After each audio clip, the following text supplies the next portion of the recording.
வணக்கம் ஃப்ரெண்ட்ஸ், ரொம்ப நாள் கழிச்சு உங்களை மீட் பண்ணல. சந்தோஷமா பயப்படவே மாட்டேங்கிறேன். வாடா வா வா.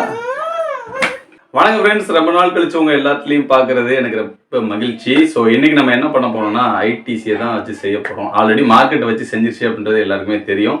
ஸோ அந்த ஸ்டாக் ஒரு பாவப்பட்ட ஸ்டாக் அப்படின்னு சொல்லலாம். ஏன்னா அது வந்து பார்த்தீங்கன்னா ஒரு சின் ஸ்டாக் அப்படின்றதை தாண்டி அது ஏன் இன்னும் பியர் கம்பெனிஸை கம்பேர் பண்ணும்போது வளர முடியாமல் இருக்குது அப்படின்றதுக்கு ஒரு சில எக்ஸாம்பிள் தான் இந்த மாதிரியான விஷயங்கள், இன்னைக்கு நடந்த விஷயங்கள். ஸோ என்ன நடந்திருக்கு அப்படின்றத பார்க்குறதுக்கு முன்னாடி மறக்காம நம்ம சேனலை சப்ஸ்கிரைப் பண்ணி பிள்ளைங்க போட்டு வச்சுங்க. எல்லாம் சேனல் லைக் பண்ணிக்கோங்க, சேனலில் ஜாயின் பண்ணிக்கங்க. ஸோ அவங்க வீடியோக்குள்ள போகலாம்.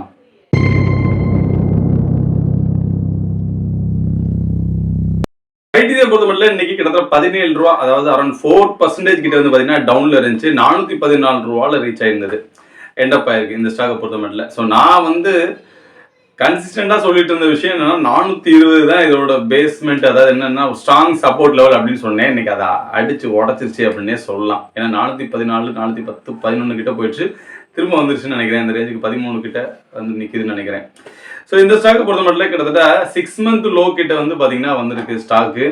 அண்ட் அது மட்டும் இல்லாமல் இன்னைக்கு மார்க்கெட்டும் வந்து பார்த்தீங்கன்னா புல் டவுன் ஆனனால ஐடிசியை மொத்தமாக வச்சு செஞ்சாச்சு அப்படின்னு சொல்லலாம். இதுக்கெல்லாம் ஒரே ஒரு காரணம் வந்து பார்த்தீங்கன்னா ஐடிசியோட one of the largest shareholder அப்படின்னு சொல்லலாம், பிக்கஸ்ட் ஷேர் ஹோல்டர் அப்படின்னு சொல்லலாம். ஏன்னா அவங்க பிரிட்டிஷ் அமெரிக்கன் டொபாக்கோ அப்படின்ற ஒரு கம்பெனி தான், லண்டன் கம்பெனி அப்படின்னு சொல்லலாம்னு வச்சுக்கோங்களேன். ஸோ இங்கே பார்த்தீங்கன்னா 4% குறைஞ்சிருக்கு. அதே மாதிரி லண்டனில் பிஏடி அவங்களோட ஷேர் வந்து பார்த்தீங்கன்னா 6% இன்க்ரீஸ் ஆயிருக்கு.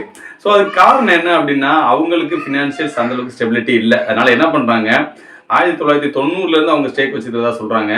அண்ட் இவங்க வந்து கிட்டத்தட்ட அரௌண்ட் 29% வந்து பார்த்தீங்கன்னா ஹோல்டு பண்ணுறாங்க ஐடிசியில். ஸோ இவங்களோட அசப்ஷன், இவங்களோட வந்து பெர்செப்ஷன் படி வந்து பார்த்தீங்கன்னா 29%, அதாவது இதில் ஒரு செக் பாயிண்ட்டும் இருக்குது.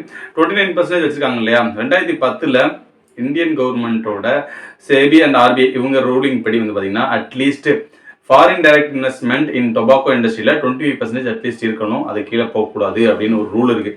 ஸோ அதை பேஸ் பண்ணி இருக்கிறதுனால இந்த 29% அவங்க 4% மட்டும்தான் செல் பண்ண போகிறாங்க. ஸோ இதோட ஒர்த் அப்படின்னு எடுத்தோம்னா 21,000 கோடி அளவுக்கு அப்படின்னு சொல்லப்படுது கரண்ட் மூவிங் ப்ரைஸ் படி.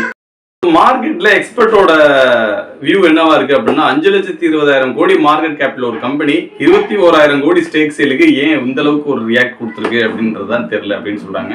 ஆல்ரெடி அந்த ஸ்டாக் வந்து பாத்தீங்கன்னா ஏற்கனவே ஒரு ஸ்டெபிளைஸான ஒரு பிரைஸுக்கு போக மாட்டேது. ஒரு 420-80க்கு மேலே போயிட்டு அதுக்கு மேலே ஒரு 500க்கு மேலே போனது, போக முடியாமல் தண்ணி திரும்ப கீழே வந்து பார்த்தீங்கன்னா 450 கீழே வந்து சஸ்டெயின் ஆகி 440லேருந்து நான் 420 எக்ஸ்பெக்ட் பண்ணேன். 420க்கும் கீழே பிரீச் ஆகும் அப்படின்னு நானும் எதிர்பார்க்கல, மேக்ஸிமம் யாருமே எதிர்பார்த்துருக்க மாட்டோம். ஸோ இந்த ரியாக்ஷன் வந்து பார்த்தீங்கன்னா எந்த அளவுக்கு இருக்கும் அப்படின்றதோட இதோட பின்விளைவுகள் எந்த மாதிரி இருக்கும் அப்படின்னா வேற ஒன்றும் இல்லைங்க, அவங்க வந்து 4% தான் சேல் பண்ண போறேன்னு சொல்லியிருக்காங்க. அண்ட் அது மட்டும் இல்லாமல் போஸ்ட் டிமர்ஜர், அதாவது ஹோட்டல் பிஸ்னஸை கடந்த ஆகஸ்ட் 14 2023 போர்டு வந்து அப்ரூவ் பண்ண அந்த ஹோட்டல் டிமர்ஜர் பிஸ்னஸ் இருக்கு இல்லையா, ஹோட்டல் பிஸ்னஸ் டிமர்ஜர் இருக்கு இல்லையா. ஸோ அந்த இது வந்து பார்த்தீங்கன்னா அந்த இதுலேயும் எங்களுக்கு ஸ்டேக்லாம் வேணாம்ப்பா, எனக்கு இந்த மாதிரி ஐடிசி ஹோட்டல் பிஸ்னஸில் இன்வெஸ்ட் பண்ணுறதுக்கு இன்ட்ரெஸ்ட் இல்லை, ஸோ அதுலேயும் வந்து பார்த்தீங்கன்னா கம்ப்ளீட்டாக எக்ஸிட் ஆயிடுவேன் அப்படின்னு சொல்லியிருக்காங்க. அண்ட் இதோட பாதிப்புகள், இதோட பின்விளைவுகள் இல்லைன்னா அவங்களுக்கு பதிலாக வேற யார் வருவாங்க, 4% வந்து பார்த்தீங்கன்னா ஓப்பன் மார்க்கெட்டில் கொடுக்க போகிறாங்களா, இல்லை அப்படின்னா ஸ்ட்ராட்டஜிக் இன்வெஸ்ட்மெண்ட், அதாவது அவங்களோட 4% ஸ்டேக்கை வேற யாராவது ஃபாரின் இன்வெஸ்டர்ஸ் யாராவது இருந்தாங்கன்னா அவங்களுக்கு கொடுக்க போகிறாங்களா அப்படின்றதான் தெரில. ஸோ அப்படி கூட கொடுத்தா கூட நல்லது தான் அப்படின்னு சொல்லலாம். ஓப்பன் மார்க்கெட்டில் விட்டோம் அப்படின்னா ஷேர் ப்ரைஸ் வந்து பார்த்தீங்கன்னா இன்னுமே டைலூட் ஆகிறதுக்கு வாய்ப்பு இருக்குது. But at the same time பல்காக அந்த 4% வந்து ஒரு ஃபாரின் இன்வெஸ்டருக்கு போகும்போது, ஏன்னா இப்போ லாஸ்ட் ரீசெண்ட் குவார்ட்டரில் கூட கோல்ட்மேன் சாக்ஸ்க்கு வந்து பார்த்தீங்கன்னா ஐடிசியில் என்ட்ரி கொடுத்துருக்காங்க. ஸோ ஃபார் எக்ஸாம்பிளுக்கு சொல்கிறேன். ஸோ இந்த மாதிரி ஒரு ரெப்யூட்டட் ஃபாரின் இன்வெஸ்டர் யாராவது வாங்கினாங்க அப்படின்னா கண்டிப்பாக ஆப்வியஸ்லி இது ஐடிசிக்கு ஒரு பாசிட்டிவான ஒரு விஷயமா தான் நம்ம பார்க்கணும். அண்ட் மியூச்சுவல் ஃபண்ட்ஸும் கூட இதில் டேக் பார்ட் பண்ணுவாங்க அப்படின்னு நம்பப்படுது. ஸோ பொறுத்து வந்து பார்க்கலாம். ஸோ அப்படி பார்க்கும்போது வாலட்டாலிட்டி வந்து பார்த்தீங்கன்னா இன்னும் கொஞ்சம் கூடுதல் வாய்ப்பு இருக்குது. ஏன்னா ஷேர் வந்து பார்த்தீங்கன்னா அதிகமாக ட்ரேட் ஆகிறதுக்கு வாய்ப்புகள் இருக்குது அப்படின்னு சொல்லலாம். அண்ட் அதுக்கப்புறம் ஐடிசியோட செகண்ட் பிகஸ்ட்னு சொல்ல முடியாது, one of the biggest holder வந்து பார்த்தீங்கன்னா எல்ஐசி தான். ஸோ அவங்க இது வரைக்கும் எந்த ஸ்டாண்ட்ஸும் எடுக்கலை, ஸோ எடுக்க மாட்டாங்க அப்படின்னு நம்புறேன். ஏன்னா அவங்க டிவிடெண்ட் முக்கியமாக காரணமாக வச்சு இதில் ஹோல்டு பண்ணிட்டு இருக்காங்க அப்படின்னே சொல்லலாம். அண்ட் ஐடிசியை பொறுத்த மட்டும் இதுதான் நடந்த விஷயம், இதுதான் நடக்க போகிற விஷயம் அப்படின்றதையும் பார்த்தோம். ஸோ அவங்க 4%க்கு மேலே செல் பண்ண முடியாத அளவுக்கு ஒரு லாக் வந்து இந்தியன் கவர்மெண்ட்டில் இருக்குது. ஆனால் நிறைய பேர் பயப்படுறது என்னன்னா அதுக்கும் மேலே வந்து, அதாவது 25% அப்படின்றத அந்த லிமிட்டுக்குள்ளேயும் செல் பண்ணிடுவாங்களோ, அப்படி செல் பண்ணிட்டா என்ன ஆகும் நிலைமை அப்படின்றது தான் நிறைய பேருக்கு பயமாக இருக்குது.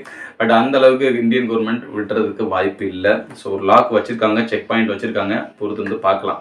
அண்ட் அதுக்கப்புறம் டெக்னிக்கலி பார்க்கும்போது ஸ்டாக் வந்து பார்த்தீங்கன்னா ஆல்ரெடி ரொம்ப ஃப்ளாட் லெவலுக்கு வந்துருச்சு, ஓவர் சோல்டு ஜோனில் தான் இருந்தது.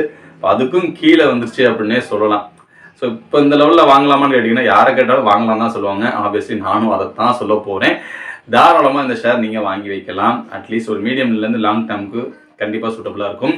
அண்ட் இதுக்கு வந்து பார்த்தீங்கன்னா இமீடியட் சப்போர்ட் லெவல் அப்படின்னா 400 கீழே போக வாய்ப்பு ரொம்ப குறைவு அப்படின்னு தான் நான் நினைக்கிறேன்.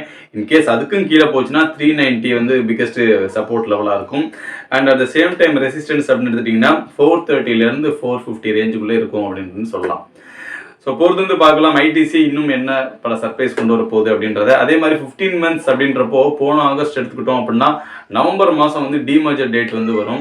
ஸோ நீங்கள் வந்து ஹோட்டல் பிஸ்னஸ், அதாவது இந்த 10:1 சொல்லியிருக்காங்க இல்லையா ரேஷியோ, ஸோ அதுவரை நீங்கள் வெயிட் பண்ண போகிறீங்களா, இல்லை அப்படின்னா டிவிடெண்ட்காக மட்டும் ஐடிசி ஹோல்டு பண்ணுறீங்களா அப்படின்றதையும் மறக்காமல் கமெண்ட் செக்ஷன் சொல்லுங்கள். நெக்ஸ்ட் வேறு ஒரு இன்ட்ரெஸ்டிங்கான வீடியோட நான் உங்களை வெயிட் பண்ணி எடுத்துகிறேன். சரிங்களா?